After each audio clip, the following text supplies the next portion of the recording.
മലയാളം ക്ലാസ്സിലേക്ക് സ്വാഗതം. പടയണി എന്ന അനുഷ്ഠാന കലാരൂപത്തെക്കുറിച്ച് കഴിഞ്ഞ ക്ലാസ്സിൽ നമ്മൾ പറഞ്ഞിരുന്നു. പടയണിയെക്കുറിച്ച് കൂടുതൽ മനസ്സിലാക്കുന്നതിന് വേണ്ടി കേരള പാഠാവലിയിലെ പടയണി എന്ന പാഠഭാഗം നമുക്ക് ഇന്ന് പഠിക്കാം. പാഠഭാഗം നോക്കൂ. പടയണി. ബടജനങ്ങളുടെ നടുവിലുള്ളൊരു പടയണിക്കിഹ ചേരുവാൻ വടിവിയന്നൊരു ചാരു കേരള ഭാഷ തന്നെ ചിദംവരൂ എന്ന് കുഞ്ചൻ നമ്പ്യാർ പടയണിയെക്കുറിച്ച് പരാമർശിക്കുന്നുണ്ട്. ദീർഘകാല ചരിത്രമുള്ള ജനസമൂഹങ്ങളിൽ പലതരത്തിലുള്ള ആചാരങ്ങൾ ഉണ്ടാവും. ഒരു കാലത്ത് ക്ഷേത്രങ്ങൾ, കാവുകൾ, കളരികൾ എന്നിവ കേന്ദ്രമാക്കി അന്നം മുതൽ അരങ്ങു വരെയുള്ളവയുടെ കാര്യവിചാരം നടന്നിരുന്നു. ഇവയിൽ നാടക സ്വഭാവമുള്ള ഒരുപിടി അനുഷ്ഠാനങ്ങളുണ്ട്. മുടിയേറ്റ്, പടയണി, തെയ്യം തുടങ്ങിയവ അവയിൽ പ്രധാനമാണ്. ഒരുപാട് കാലം പഴക്കമുള്ള കലയാണ് പടയണി. കുഞ്ചൻ നമ്പ്യാരുടെ കാലത്തിനും വളരെ മുമ്പേ ഉണ്ടായിരുന്നൊരു കലയാണിത്. അതായത് 18-ാം നൂറ്റാണ്ടിന് മുമ്പ്. നിങ്ങൾ കഴിഞ്ഞ വർഷം സഭാപ്രവേശം പറയന്തുള്ളലിൽ ഒരു ഭാഗം പഠിച്ചിട്ടുണ്ടായിരുന്നു. കുഞ്ചൻ നമ്പ്യാരുടെ സഭാപ്രവേശം പറയന്തുള്ളലിലെ 4 വരികളാണിവിടെ തന്നിട്ടുള്ളത്. ബടജനങ്ങൾ എന്ന് പറഞ്ഞാൽ പടയാളികൾ എന്നാണ് അർത്ഥം. വടിവിയന്ന എന്ന് പറഞ്ഞാൽ സുന്ദരമായ. ചാരു എന്ന് പറഞ്ഞാൽ മനോഹരം. ചിദം വരിക എന്ന് പറഞ്ഞാൽ യോജിക്കൂ എന്നർത്ഥം. ഉചിതമാവൂ എന്നാണ് അർത്ഥം. ബടജനങ്ങളുടെ നടുവിലുള്ളൊരു പടയണിക്കിഹ ചേരുവാൻ വടിവിയെന്നൊരു ചാരു കേരള ഭാഷ തന്നെ ചിദംവരൂ എന്നാണ് കുഞ്ചൻ നമ്പ്യാർ പറയുന്നത്. അതായത് എൻ്റെ ഭാഷ മനോഹരമായ മലയാള ഭാഷയാണ്. സാധാരണക്കാരുടെ പടയണിയിൽ ചേരുന്നതിന് ഈ ഭാഷ തന്നെയാണ് ഉചിതം. അതായത് തുള്ളലുകൾ സാധാരണക്കാർക്ക് വേണ്ടിയുള്ളതാണെന്നും അതിൽ ലളിതമായ മലയാള ഭാഷ തന്നെയാണ് ഉപയോഗിക്കേണ്ടതെന്നുമാണ് കുഞ്ചൻ നമ്പ്യാർ പറയുന്നത്. ഒരു കല എന്ന നിലയിൽ പടയണി നമ്പ്യാർക്ക് മുമ്പേ പ്രചാരത്തിലുണ്ടായിരുന്നു എന്ന് ഇതിൽ നിന്ന് നമുക്ക് മനസ്സിലാക്കാം. വളരെ കാലത്തെ ചരിത്രമുള്ള നമ്മുടെ ജനങ്ങളിലെ ജനസമൂഹങ്ങൾക്കിടയിൽ പലതരത്തിലുള്ള ആചാരങ്ങളൊക്കെ ഉണ്ടാവും. ഒരു കാലത്ത് ക്ഷേത്രങ്ങൾ, അതുപോലെ കാവുകൾ, കളരികൾ ഇവയൊക്കെ കേന്ദ്രമാക്കിയിട്ട് ഒരുപാട് ആചാരങ്ങളും അനുഷ്ഠാനങ്ങളൊക്കെ നടന്നിരുന്നു. അന്നം മുതൽ അരങ്ങു വരെയുള്ളവയുടെ കാര്യവിചാരം നടന്നിരുന്നു എന്നാണ് പറഞ്ഞിട്ടുള്ളത്. അല്ലേ? അന്നം എന്ന് പറഞ്ഞാൽ ഭക്ഷണം എന്നാണ് അർത്ഥം. അന്നം മനുഷ്യൻ്റെ അടിസ്ഥാന ആവശ്യങ്ങളിൽ ഒന്നാണ്.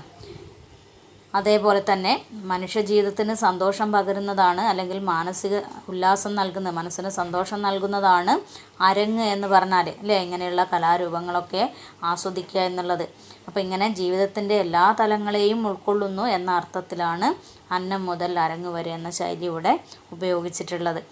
അപ്പോൾ കാവുകൾ, ക്ഷേത്രങ്ങൾ, കളരികൾ ഇവയൊക്കെ കേന്ദ്രമാക്കിയിട്ട് എല്ലാവിധ ജീവിതത്തിൻ്റെ എല്ലാ തലങ്ങളെയും ഉൾക്കൊള്ളുന്ന പരിപാടികൾ അല്ലെങ്കിൽ ഇതുപോലുള്ള ആചാരങ്ങൾ നടന്നിരുന്നു. ഇവയിൽ നാടക സ്വഭാവമുള്ള ഒരുപിടി അനുഷ്ഠാനങ്ങളുണ്ട്. അതായത് നാടകത്തിൻ്റെ രൂപത്തിലുള്ള കുറേ നാടകവുമായി ബന്ധമുള്ള അനുഷ്ഠാന കലാരൂപങ്ങളുണ്ടായിരുന്നു. അവയാണ് മുടിയേറ്റ്, പടയണി, തെയ്യം തുടങ്ങിയവ. ഇവയിൽ പ്രധാനപ്പെട്ടവയാണ് ഇവ. ഇനി പടയണി എന്ന കലാരൂപം ഉണ്ടായതിനെ പറ്റി ഒരു ഐതിഹ്യമുണ്ട്. ആ ഐതിഹ്യമാണ് ഇനി പറയുന്നത്. അടുത്ത പാരഗ്രാഫ് നോക്കൂ. പടയണി ഉണ്ടായതിനെ പറ്റി ഒരൈതിഹ്യമുണ്ട്. ശ്രീകൃഷ്ണൻ്റെ മരണശേഷം ഭൂമിയും സ്വർഗവും പാതാളവും ദാരികൻ്റെ നേതൃത്വത്തിൽ അസുരന്മാർ അടക്കി വാണു. ദാരികൻ്റെയും അനുയായികളുടെയും ഹിംസയും അധർമ്മവും സഹിക്ക വയ്യാതെ വരുമ്പോൾ ശിവൻ്റെ ശരീരത്തിൽ നിന്നുണ്ടായ കാളി ദാരികനെ കൊല്ലുന്നു. കാളിയുടെ കലി അടങ്ങാൻ പലവിധ വഴിപാടുകളും നേർച്ചകളും നടത്തിയിട്ടും ഫലിച്ചില്ല. ഒടുവിൽ കാളിയുടെ രൂപം അഥവാ കോലം ഒരാൾ കളത്തിൽ വരച്ചു. അത് കണ്ട് കാളി പൊട്ടിച്ചിരിച്ചു. കാളിയുടെ ശോഭം അടങ്ങുകയും ചെയ്തു. ഈ വിശ്വാസത്തിൽ ദേവീക്ഷേത്രങ്ങളിൽ നടക്കുന്ന വഴിപാടായ അനുഷ്ഠാന നാടകമാണ് പടയണി. മധ്യ തിരുവിതാംകൂറിലാണ് ഇത് അരങ്ങേറി വരുന്നത്. 8ഓ 9ഓ 10 ദിനം നീണ്ടു നിൽക്കുന്ന ഒരു ഗ്രാമ നാടകോത്സവമാണത്. പടയണി ഉണ്ടായതിൻ്റെ പിന്നിൽ ഒരു കഥയുണ്ട്.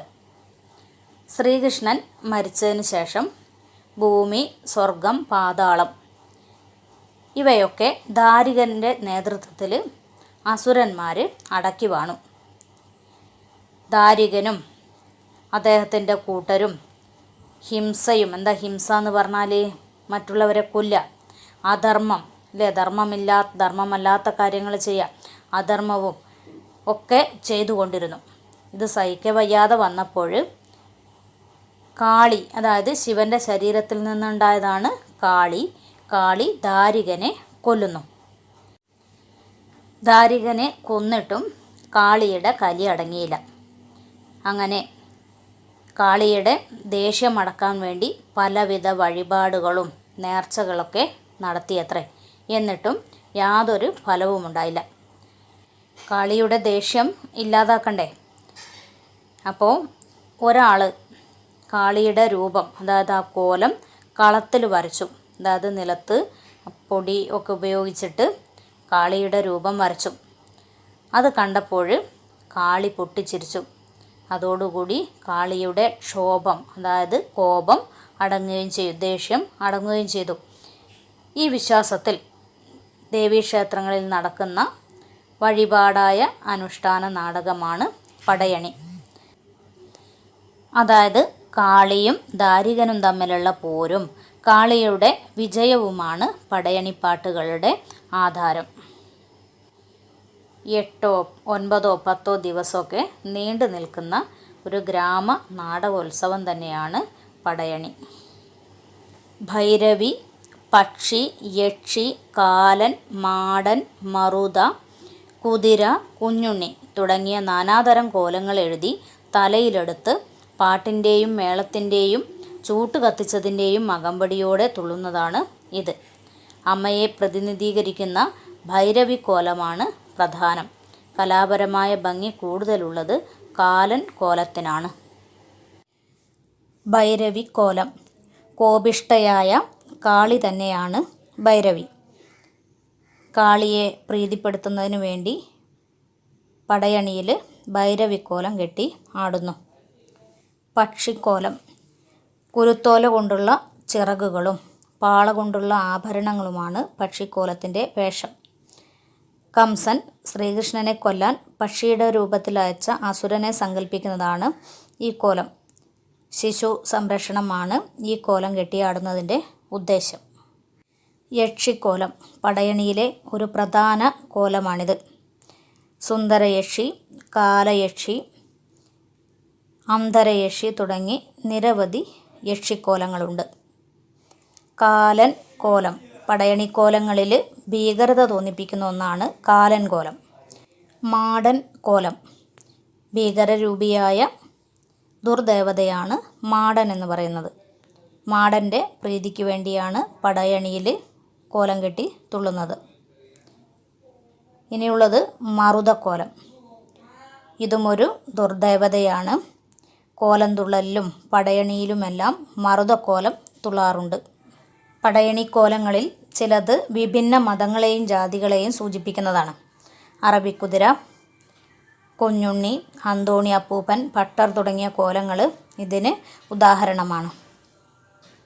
ഇങ്ങനെ നാനാതരം കോലങ്ങൾ എഴുതിയിട്ട് അത് തലയിലെടുത്ത് പിന്നെ പാട്ടിൻ്റെയും മേളത്തിൻ്റെയും ഒക്കെ അകമ്പടിയോടെ തുള്ളുന്നതാണ് പടയണി എന്ന് പറയുന്നത്. പിന്നെ അതിൽ അതുപോലെ ചൂട്ട് കത്തിച്ചിട്ടുണ്ടാവും. ഈ ചൂട്ടും കൂടി കത്തിച്ചിട്ടാണ്, ചൂട്ട് എന്ന് പറഞ്ഞാൽ ഓലക്കൊടി ചുരുട്ടിയിട്ട് എന്ത് ചെയ്യുക, കത്തിക്കുക.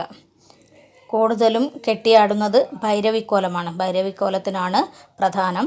കലാപരമായ ഭംഗി കൂടുതൽ കാലൻ കോലത്തിനാണ്. അതായത് അതിനാണ് കൂടുതൽ വെച്ചുകെട്ടുകളൊക്കെ ഉള്ളത്. അപ്പോൾ നമ്മൾ പറഞ്ഞത് പടയണിയുമായി ബന്ധപ്പെട്ട ഐതിഹ്യം, ഏതെല്ലാം കോലങ്ങളാണ് പടയണിയിൽ കെട്ടാറുള്ളത്, ഇതൊക്കെയാണ് പറഞ്ഞിട്ടുള്ളത്. ബാക്കി നമുക്ക് അടുത്ത ക്ലാസ്സിൽ വിശകലനം ചെയ്യാം.